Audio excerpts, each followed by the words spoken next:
Hey guys, Licky here. Quick reaction video on a recent fight for the recent UFC 264.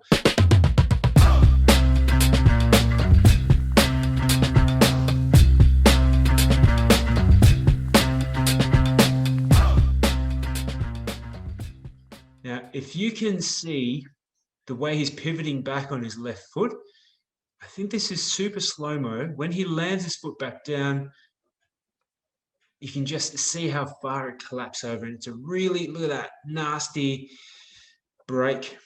Now, if we were to look at how much separation there is of the foot away from the bottom part of your leg, the distal leg, it almost looks unholy. It's terrible. And this is the third recent broken ankle lower leg in recent UFC history. Now, what I've done is I've just got some simple photos here to review. As I said, I did see this live, and what you have in the anatomy of your ankle are these two long shin bones. Now, when it gets to the bottom, you've got the knuckly bit of your ankle on the outside and the inside of the ankle. Now, if you look at the way that his foot basically separates away from the bone, it looks like a break and a dislocation. Now, there's a few terms that we use. So imagine that there's a break right across. So that's what can make the foot seem to just come right away from the leg. So it looks like, I'm not sure, but I'm assuming this is a complete fibular break off the small bone plus a tibial break. So the tibia is broken too. Now there's glad wrap that holds these bones together. And if you tear that soft tissue structure, then that glad wrap, it's called a syndesmosis injury. Now, you can see that this is a nasty ankle movement, and if there's enough force, there can be a break. And this is most likely what's happened in Conor's ankle. You can see that's the tibia, so that's, the fibula, that's the smaller, skinnier bone. And then this is the bigger weight-bearing bone. So this whole two shafts of the bones completely broken. Now, this is most likely what's going to happen, plates and screws to allow the bone to heal appropriately anatomically, and then maybe later they'll go back and take the pins and screws out. Now, if we keep playing, let's just run this back because it's just shocking footage.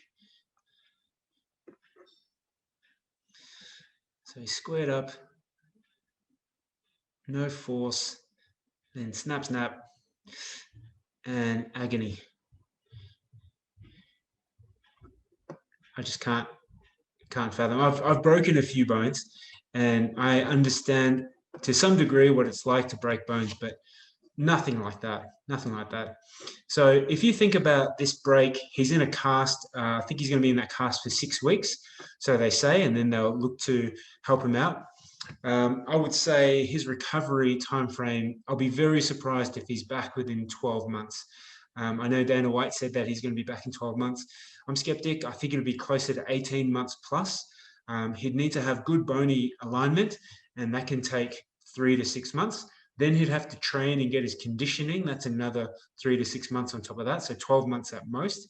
And then if you're, fighting killers and absolute, elite combat athletes, you'd probably want another 3 to 6 months on top of that. So that's why I'm thinking 18 months for Conor McGregor to get back, if he does get back at all. Now, I'm a big Conor fan. I enjoy the spectacle. I'm a casual combat sport. I'm mostly a rugby guy, but terrible, terrible injury. So that's our vlog today. If you have an injury like that, or you've come back from that, I'd be interested to see, your time frame for a broken ankle, both those shin bones, plus the syndesmosis injury, the glad wrap that holds it together. And then did you get back to playing sport? All right, I'll speak to you next time. See you guys.